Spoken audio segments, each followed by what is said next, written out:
like, it sounds like an idea that the kind of two mates come up with in the pub without sounding kind of disrespectful, if you know what I mean. Like, it's the simplicity of it is its brilliance, right? Of going to this country out in the middle of nowhere and kind of giving them football. But how did the idea come up? How did the process start? Yeah, I mean, I think I always say that to people, is that it is a conversation. I think like a huge number of football fans have had the conversation, and it comes about usually when your team is playing, your national team plays a real minnow, like an Andorra, a San Marino. You'll be in a pub watching that game, and we all have come to be pretty wary about these qualifiers, and you'll have the conversation. Well, could we play for Andorra? Not ever going to play for England, but could we play for Andorra? And usually, everyone has a few drinks. You throw around a few thoughts about whether you could or not. You all kind of know you couldn't, because none of us have ever could play for a country that would lose only 4 or 5-0 to a team like England or Spain or Italy, and then it's forgotten. But me and my mate Matt had exactly this conversation when England played Andorra in 2007, I think it was, or 2008 actually. And then we just took it to its very logical and illogical conclusion of going down the entire FIFA rankings and working out whether we could play for any team.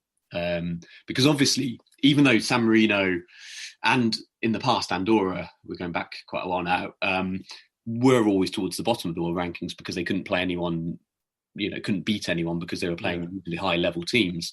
There were also a lot worse teams than them, because San Marino have to play Germany, whereas Turks and Caicos don't have to play Germany. So there was always this sense of, well, Europe isn't where you would go. Yeah. We just went all the way down the rankings and took it to its conclusion, which was that we got to Montserrat, who at the time were the worst team, I think, or maybe Bhutan were around that level. And we were still finding players that were better than us, like distinctly better than us.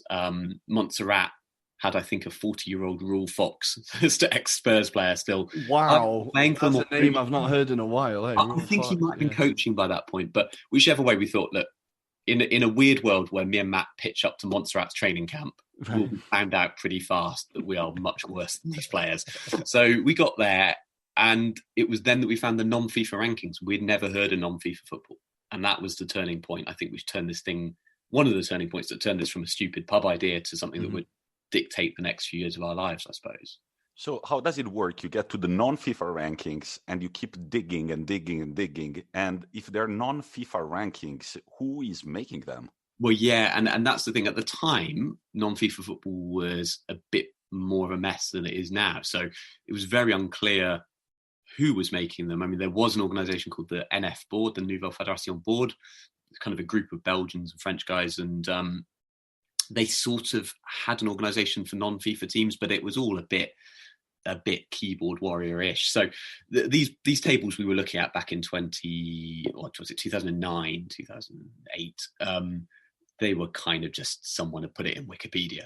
But we were going down this table and we found at the very bottom this island, Pohnpei, Pohmpei, clicked on it, and it said that their last game was a 16-1 defeat to Guam, and that on in the text it said they're widely considered to be the worst team in the world. So we sent off an email and said, not can we play for your national team, because that would feel ever so slightly forward, but we just said, we'd love more information.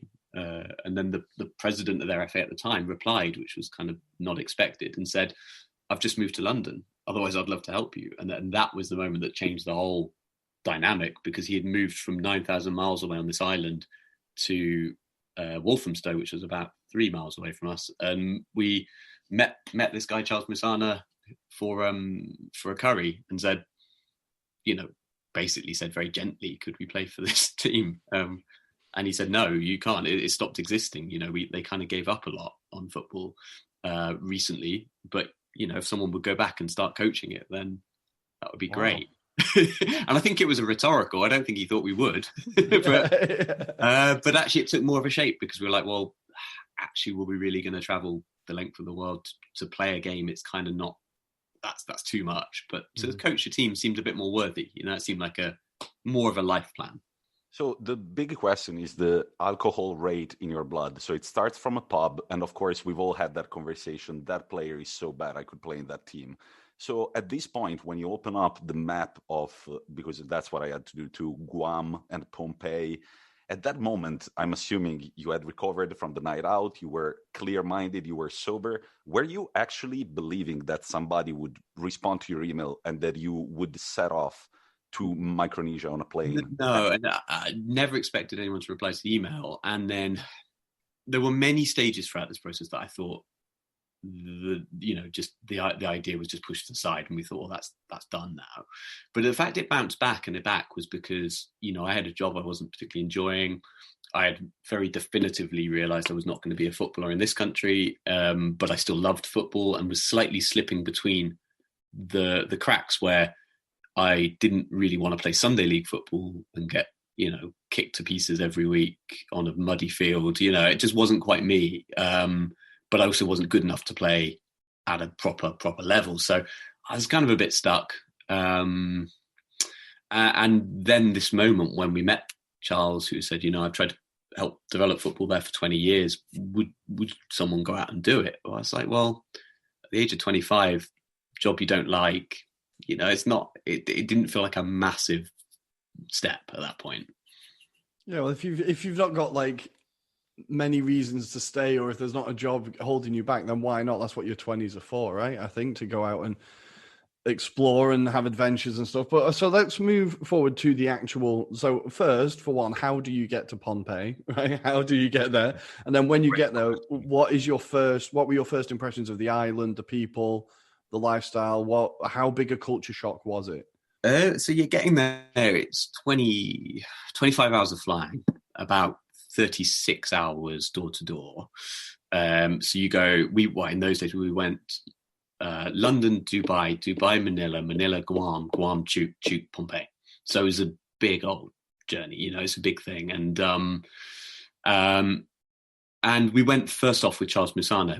He went back with us to this guy. He wanted to introduce us to everyone there who would be important in our football journey.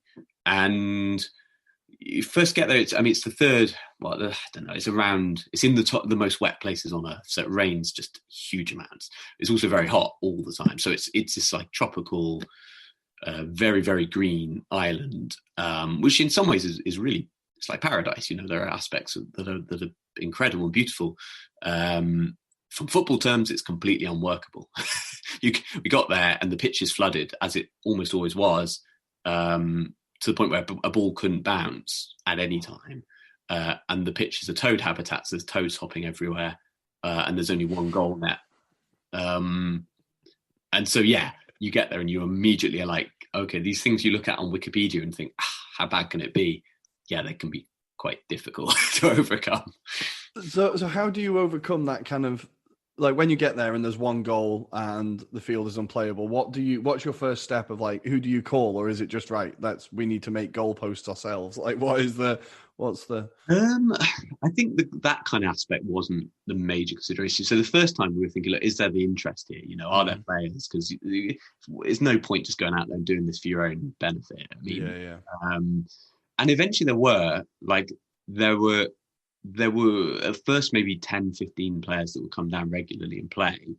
And they were at very, very different stages. Some of them had trained obviously in the past under Charles and were really, decent players. Mm-hmm. Some of them had never really played a formal game of football before. So it was a real mix. And what we really focused on initially was just trying to get people to come and play. And what happened, I think, really was just that people would see this going on, because the football field is actually a place people walk around for exercise. It's like walking around the track. There's a running track around it. Sort of think about like an Italian 90 stadium. It's got it's got a rotten old running track that like rots in the rain, and it's got these like big old stands. So what would happen is people walk around that running track for exercise on the island, because there's not a lot of places to go for that. And so people would see us playing football, and then they would either come and play themselves, or they'd tell someone else, and word gets around very fast. So it did grow. But the biggest thing that really started the process moving was, first of all, meeting a guy called Dilshan, who was Sri Lankan but had lived in Pompeii 15 years. He was only he was in his early 20s, or so. He'd lived there basically his whole adult life, his whole grown up life had been there. And he was a brilliant footballer and really passionate about it, and was coaching some of the kids. Meeting him and then sitting down with him and saying, we need a league, and putting together what we grandly named the Pompey Premier League, which was basically a process of going to all kinds of organisations and saying, can you put a team together? Whether it's the college, there was the college team. There was also the Mormons. We tried to get the Mormons all calling a Mormon hut. That didn't work. But, there wwere religious groups like the Seventh-day Adventists had a team. They were really quite good. Foul, but they were good. And International FC was just any foreign person on the island who could play, including myself. So we built this 5-team league, and that was the real launch pad, because at first we had to teach the rules as we went along, but eventually then the players became the officials, and then it really kick-started something. So you didn't have referees for the games? No, I used to referee all the games at the start, even though I'm a terrible referee, but I used to referee the games. And then we had me with 2 linesmen who were Pompeian, and then eventually one of those linesmen will become the referee for the net. So we kind of trained up as we went along, and over the course of this league, it really did catch in that way, and that by the end, local people were really... Actually, no one wanted to be a linesman because no one ever does, but local people were happy to do the roles and confident enough, and they would give each other stick like we always would here, but there was a sense that they could manage the games themselves, which was obviously really important.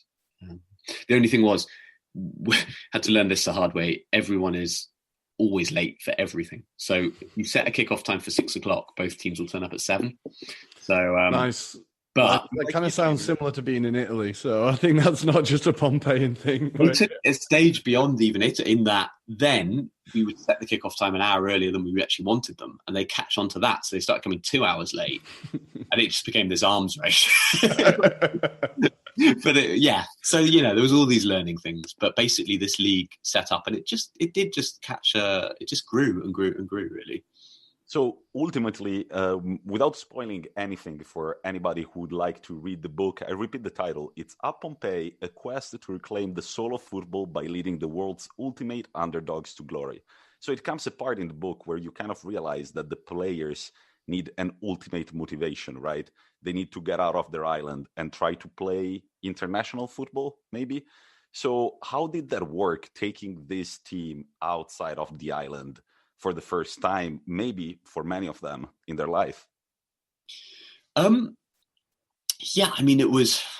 was a long process. So once we got the league playing, and then we basically started training up the keenest and brightest players in separate training sessions, and we would make those more formal, and they would be slightly more elite geared training sessions. We did that for months, and we had no target, because we got to a point where we could play Pompey versus what we dubbed the Island All-Stars, but it was literally any other foreigner on the island.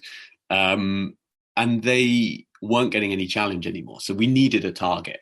And so the only island, or the only nation that was really accessible, is Guam. And Guam is very much like the big brother of Micronesia. And it's heavily it's basically been a US airbase, and it's very much the bright lights. They see it as a Las Vegas, but in football terms, it's also about 20 to 30 years ahead of where Micronesia is, in that it's been in FIFA for a little while. It's getting FIFA assistance, and it's got hundreds of thousands of pounds of dollars a year. So it gets maybe $300,000 or $400,000 to Pompey's zero. So that was where we realized we had to get to Guam, but we also knew it was a real gamble.